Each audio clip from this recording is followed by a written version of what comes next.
Sir, pwede pa explain kung...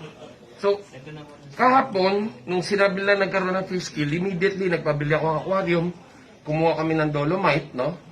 So, eto, you can see, these are dolomite stones, no? Kumuha tayong dolomite para personally magkaroon tayo ng experiment dito. So, you can see, yesterday, ang mga goldfish natin, 13 po sila. Hanggang ngayon, 13 sila. So, I hope you can look at the colors. Baka sabihin, pinalitan natin.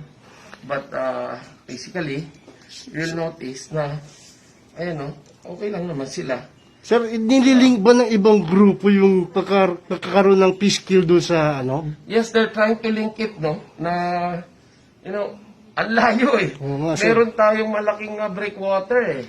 So, there's a divider between the beach nourishment area and the yung Baseco Beach.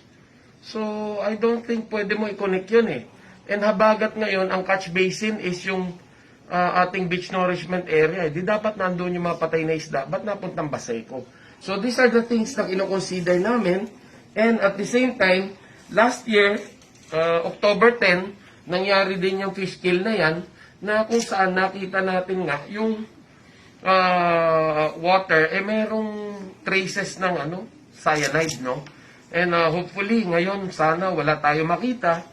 But kapag nakita natin na merong traces ng cyanide, we will consider na maaaring merong illegal fishing na naman dyan or sinabotahe tayo just to discredit the government. Ito yung mga tinitignan natin ng mga angulo dyan.